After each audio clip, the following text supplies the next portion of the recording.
Admiral Nova Winter stood at the observation deck of the ESS Dauntless, her reflection ghosting against the reinforced glass as she watched the Crichton Council chamber floating in space before her.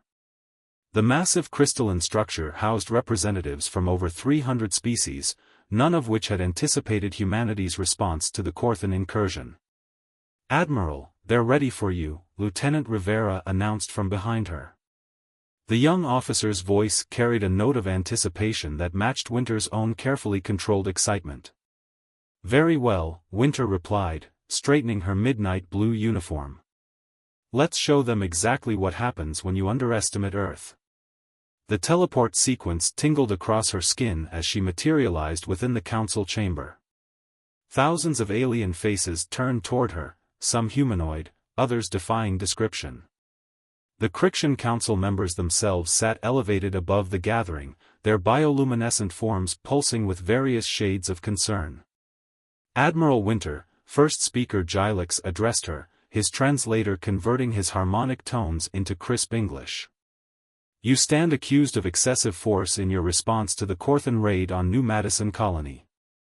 How do you plead?" Winter allowed herself a small smile. "Excessive force? First speaker, I stand here representing a species that you all dismissed as primitive barely 2 solar cycles ago. The same species that warned you about the Corthan threat 18 months ago. The same species that filed 17 official requests for intervention when we detected their fleet buildup." She activated her neural link, projecting holographic footage of the New Madison attack. The assembled aliens watched as Corthan warships descended on the peaceful colony, their weapons reducing schools and homes to ash. 3,247 civilians died that day. Among them, 812 children. "A tragedy," second speaker Rix interrupted, their crystalline form shimmering with diplomatic patterns. "But your response, destroying their entire military infrastructure, dismantling their government was precisely what we promised would happen," Winter cut in. "Humanity made our position clear: attack our civilians, and we will respond with overwhelming force. The Corthans chose to ignore that warning." A murmur rippled through the chamber as Winter continued her projection, showing the precision strikes that had crippled the Corthan Empire. Not a single civilian casualty. Not one stray shot. Just surgical precision that demonstrated humanity's true capabilities. "You're afraid," Winter observed, addressing the entire chamber. "Not of what we did, but of how we did it. You expected brute force, primitive tactics. Instead, you witnessed something that challenged everything you thought you knew about humanity." First speaker Gilix's bioluminescence shifted to a deep purple of concern. "Your species bypassed defensive systems that have protected our civilizations for millennia. You penetrated quantum shielding that our best minds deemed impregnable. Because you all made the same mistake," Winter explained, pacing the chamber floor. "You looked at our shorter history of space travel and assumed technological inferiority. You never considered that surviving on a high-gravity death world might forge a species that thinks differently. That centuries of our own conflicts might teach us to see weaknesses you never imagined existed." She paused, letting her words sink in. "The Corthans killed our children. They assumed, like you all did, that humanity would either respond with blind rage or cower in fear. Instead, we responded with cold, calculated fury. Every strike planned. Every contingency accounted for. Every response anticipated." The chamber had fallen silent now, the weight of realization settling over the assembled representatives. Humanity wasn't just another spacefaring species. They were something new, a species that combined militant precision with unprecedented creativity in applying technology. "This isn't a trial," first speaker, Winter concluded. "This is a warning. Not a threat. We don't make threats. We make promises, and we keep them. The promise is simple: respect our boundaries, honor your treaties, and humanity will be the strongest ally you've ever known. But harm our people." She let the hologram show one final image, the Corthan High Command surrendering unconditionally to a human fleet a tenth their size. As Winter prepared to depart, Ambassador ZYX of the Meridian Consortium rushed forward. How? How did you develop such capabilities without anyone noticing? Winter's smile returned, sharper this time. We didn't develop them in secret, Ambassador. We displayed them openly. You all just assumed our achievements were flukes or exaggerations. A costly assumption, as the Corthans discovered. The teleport sequence began to tingle across her skin again.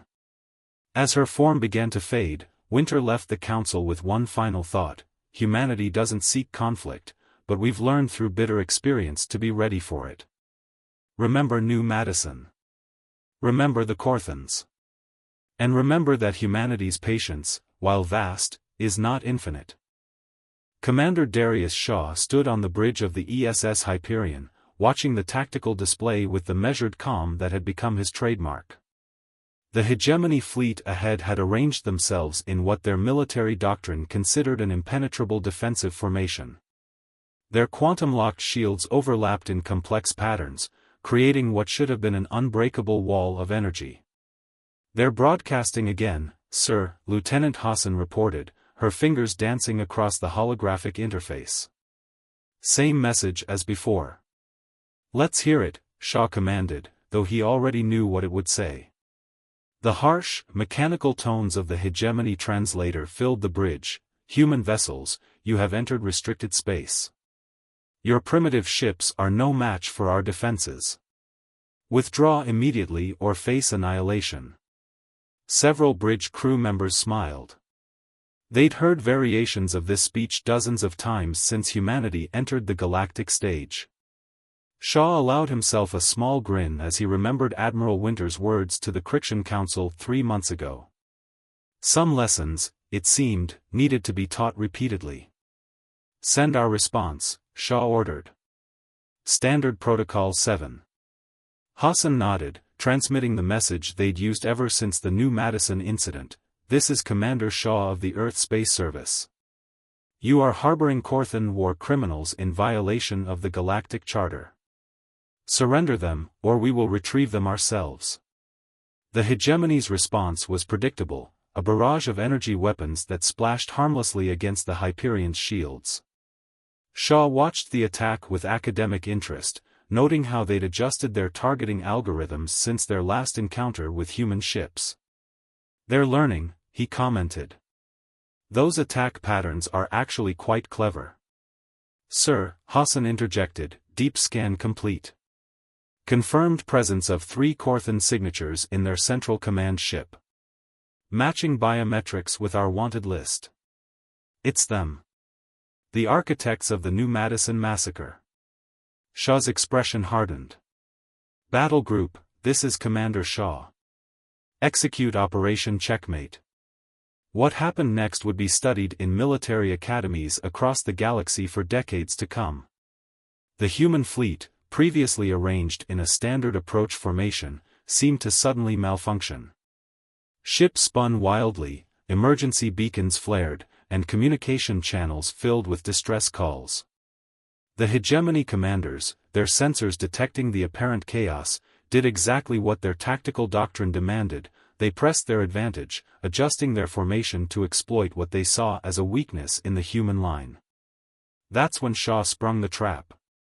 "All ships, execute Phase 2, he ordered calmly.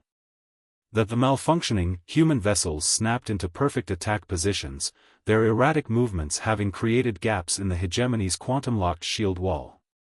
Before the alien commanders could react, precision strikes slipped through these gaps, targeting specific shield generators with surgical accuracy.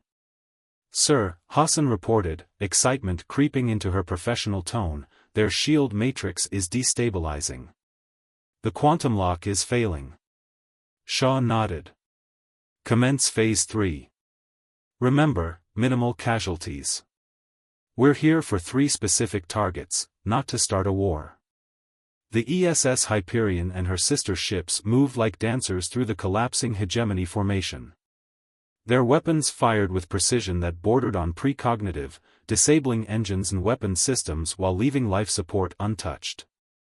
Enemy ships have lost maneuvering capability, Hassan announced. Their central command vessel is isolated. Shaw opened a channel to the Hegemony flagship. This is Commander Shaw. Your shields are down. Your weapons are offline. We have target lock on every critical system in your fleet.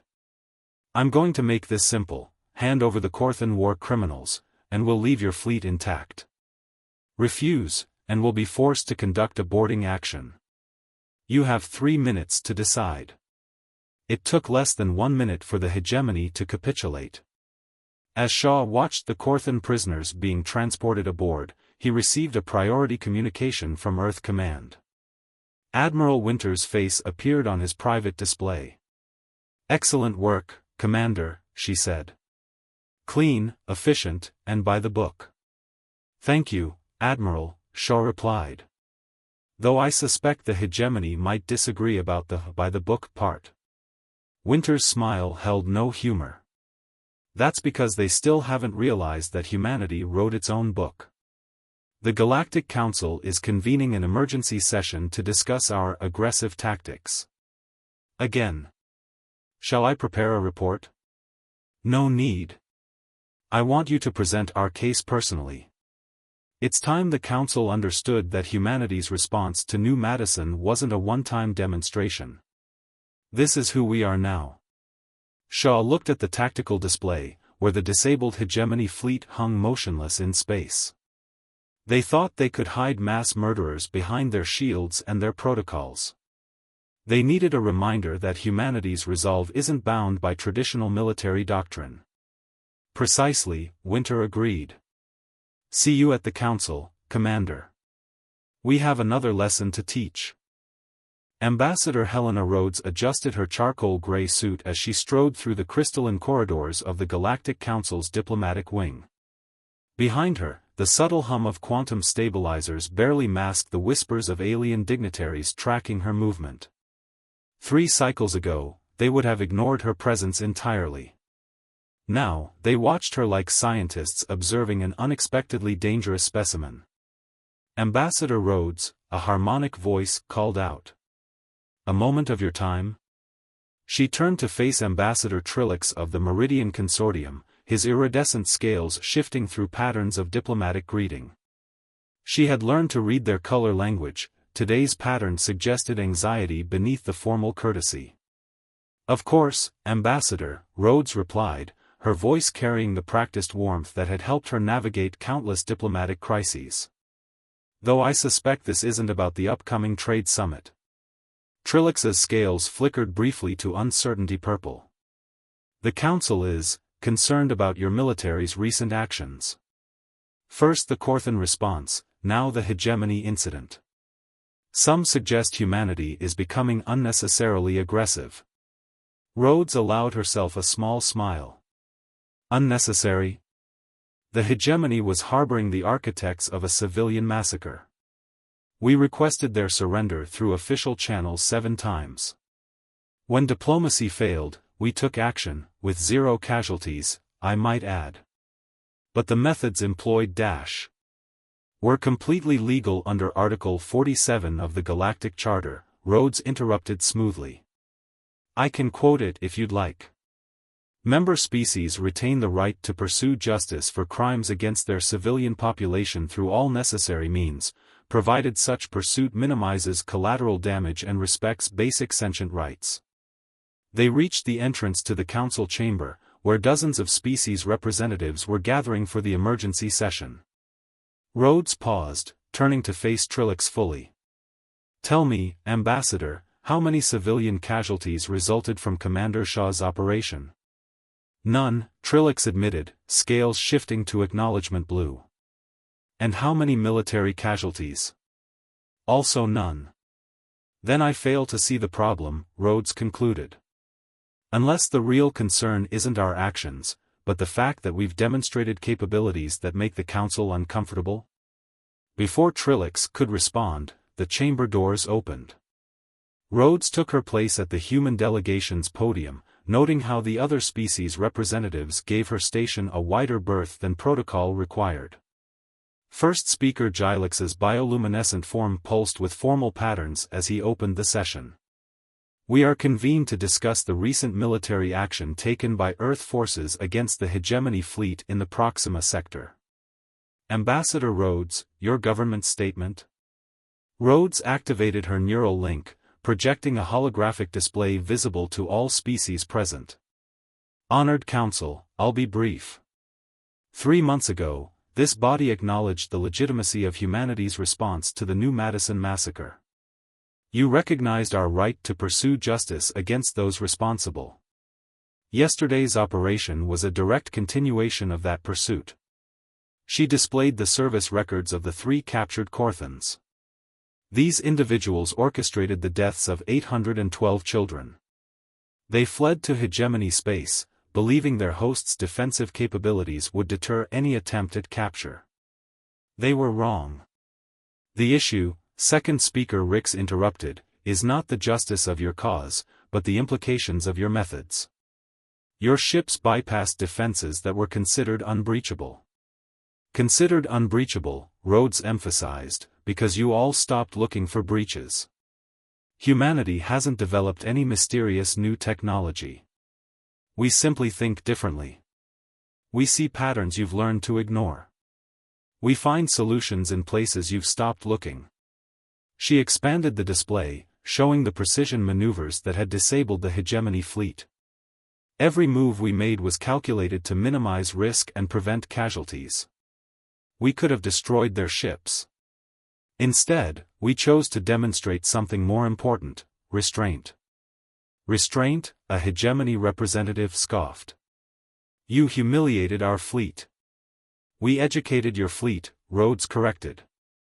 The same lesson we've been trying to teach since New Madison: humanity will not be deterred by technological advantages or diplomatic traditions when pursuing justice. We will find a way. Always. The chamber erupted in overlapping arguments and demands. Rhodes stood calmly at her podium, watching the chaos with practiced patience. Finally, first speaker Gilex restored order. Ambassador Rhodes, he said, his tone carrying genuine curiosity, what would humanity have us do? Stop underestimating us, she replied simply. Stop assuming that our shorter history makes us less capable. Most importantly, stop believing that traditional deterrence will prevent us from protecting our people. Work with us as equals, and you'll find humanity to be your strongest ally. Continue to dismiss or obstruct us. She let the sentence hang, her meaning clear. As the council members shifted uncomfortably, Rhodes received a private neural message from Admiral Winter. Well said, Ambassador. Now let's see if they're finally ready to listen. Fleet Captain Senna Park watched the quantum readouts flash across her neural interface as the ESS Artemis sliced through subspace. The data confirmed what she had suspected: their adversaries had learned nothing from previous encounters with humanity. Multiple signatures detected, Lieutenant Reese reported from the tactical station. Pirate vessels emerging from the nebula.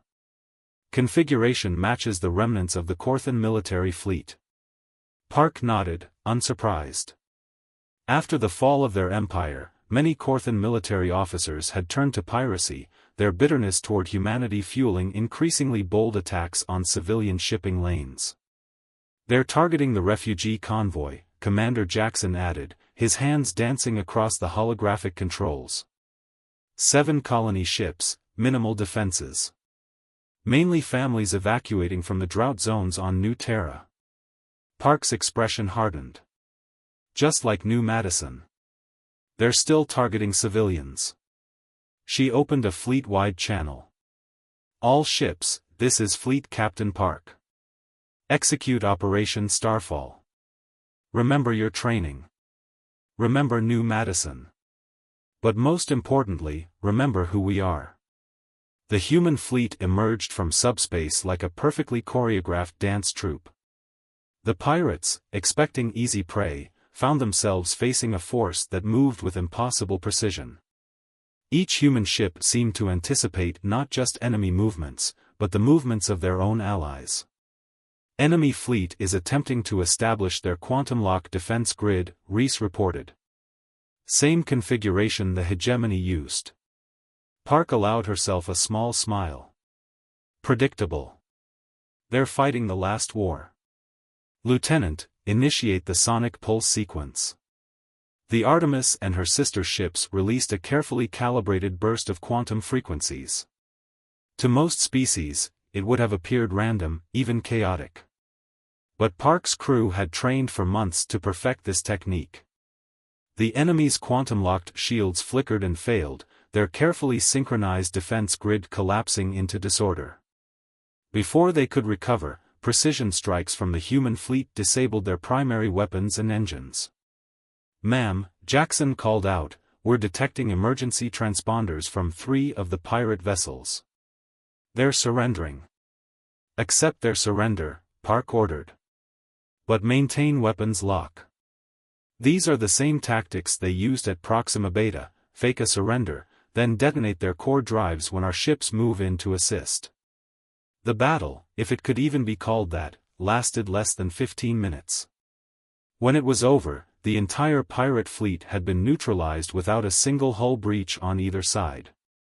The refugee convoy continued its journey, many of its passengers unaware they had even been in danger. Park received a priority communication from Earth Command. Ambassador Rhodes's face appeared in her neural display. "Excellent work, Captain," the ambassador said. "The Galactic Council is watching this operation with great interest. Your demonstration of force without destruction has made quite an impression." "Not just a demonstration," Park replied. "These refugees deserve to reach their new home safely. We're done letting pirates think civilian convoys are easy targets." Rhodes nodded. "The Council is beginning to understand that. They're especially interested in how your fleet managed to disable quantum-locked shields that their own military experts deemed impenetrable." "Simple," Park said, though they both knew it was anything but. "We stopped thinking like a spacefaring species and started thinking like survivors. Earth taught us that the most elaborate defenses often have the simplest weaknesses." "The Council has called another emergency session," Rhodes informed her. "This time, though, it's different. They're not lodging protests, they're requesting cooperation. Your operation today proved that humanity's approach to space combat isn't just effective, it's revolutionary." Park studied the tactical display, where the disabled pirate ships floated harmlessly in space. "What are they proposing?" "Joint training exercises. Technology exchanges. They want to learn how we think." Rhodes smiled. "It seems our primitive approaches have finally gotten their attention." "Let's hope they're ready for the lessons," Park responded. "Because there's one thing they still haven't figured out, everything we've shown them so far. It's just the beginning." As the Artemis prepared to escort the refugee convoy to safety, Park reflected on how far humanity had come. From being dismissed as barely spacefaring primitives to revolutionizing galactic military doctrine, all because some species had made the mistake of thinking that humanity's greatest strength was its technology. They had yet to realize that humanity's true power lay in its ability to think differently, to find solutions where others saw only obstacles, and to combine precision with creativity in ways the galaxy had never seen before. Captain Marcus Bishop stood before the assembled representatives of 200 galactic species, his dress uniform gleaming under the crystalline lights of the Galactic Council's Grand Chamber. The events of the past 6 months had changed everything, from the New Madison response to the recent protection of refugee convoys. Now, humanity was no longer seen as a curiosity but as a force that demanded understanding. "Distinguished representatives," Bishop began, his voice carrying easily through the vast chamber. 3 days ago, I received an unusual request. The Council asked me to explain how a species with barely a century of spacefaring experience has revolutionized military and defensive doctrine that has stood unchallenged for millennia. He activated the chamber's holographic systems, displaying Earth floating in space. The answer begins here. Our homeworld. What you see as a peaceful blue planet, we know as one of the most challenging crucibles in the galaxy. High gravity, extreme weather patterns, shifting tectonic plates, and a history of conflicts that forced us to adapt or perish. The image shifted to show human history, not the wars and destruction many expected, but the innovations. The solutions. The breakthroughs. You've all been asking the wrong question, Bishop continued. You keep wondering how we developed our capabilities. The real question is, how did surviving on Earth shape our thinking? First speaker Gilex's bioluminescent form pulsed with curiosity patterns. Elaborate, Captain. Every species here developed in environments that encouraged specific types of advancement. Your quantum lock shields, for instance, are a masterpiece of progressive technology. But they were developed by species who had the luxury of linear technological evolution.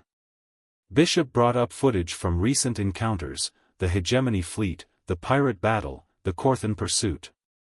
Humanity never had that luxury.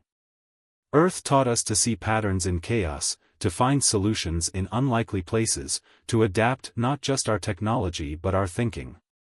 The chamber stirred as understanding began to dawn. Second speaker Rix's crystalline form shimmered. You're saying your tactical innovations come not from advanced technology, but from your species' survival experiences? Precisely, Bishop nodded. When we encountered your quantum lock shields, we didn't try to overpower them. We looked for harmonics, patterns, the tiny imperfections that occur in any system. Just like our ancestors looking for ways to survive earthquakes, storms, and other natural disasters. He gestured to the gathered representatives. Each of your species evolved in environments that shaped your development. The Meridians mastered energy manipulation because their home system has 3 suns. The Crixians developed quantum technology because their planet orbits a pulsar. Earth taught us that survival often depends not on having the best tools, but on using available tools in unprecedented ways. Ambassador Rhodes, standing nearby, stepped forward. This is why we're here today. Not to boast about our capabilities, but to propose a new kind of cooperation. Humanity's different perspective, combined with your advanced technology and millennia of experience, could revolutionize galactic development. The recent training exercises with Captain Park's fleet have already yielded remarkable results, a Meridian commander added, their scales shifting to enthusiasm gold. Their approaches to problem-solving are unique. Bishop smiled. Because we're not bound by traditional doctrine. When you live on a world that can kill you in 1,000 ways, you learn to think creatively. Every solution, every innovation, comes from asking questions others stopped asking centuries ago. The chamber erupted in discussion, but this time it wasn't fearful or antagonistic. There was excitement, curiosity, even eagerness in the various species' communications. First speaker Gilex raised his appendages for silence. Captain Bishop, humanity has demonstrated not just capability, but wisdom. You could have used your innovations for conquest. Instead, you've shown restraint, precision, and a desire for cooperation. Because that's another lesson Earth taught us, Bishop replied. Survival isn't just about being strong or clever. It's about building connections, forming alliances, learning from each other. Yes, humanity will always defend itself. The response to New Madison proved that. But we'd rather be teaching in this chamber than fighting in space. As the Council moved to vote on new cooperation protocols, Bishop received a neural message from Admiral Winter, "Well done, Captain. They're finally seeing us for what we are, not just warriors or diplomats, but survivors who never stopped learning, never stopped adapting." Bishop watched as species that had once dismissed humanity as primitive now rushed to establish joint training programs and exchange initiatives. The galaxy was changing, and humanity's unique perspective was helping to guide that change. In the end, it wasn't humanity's anger that had transformed galactic society, it was their resilience, their adaptability, and their willingness to think differently. The new Madison response had opened the door, but it was humanity's dedication to finding better solutions that had truly captured the galaxy's imagination. As Bishop left the chamber, he reflected that perhaps this had been inevitable. After all, any species that could survive and thrive on a world like Earth was bound to see the galaxy differently. And sometimes, a different perspective was exactly what the galaxy needed.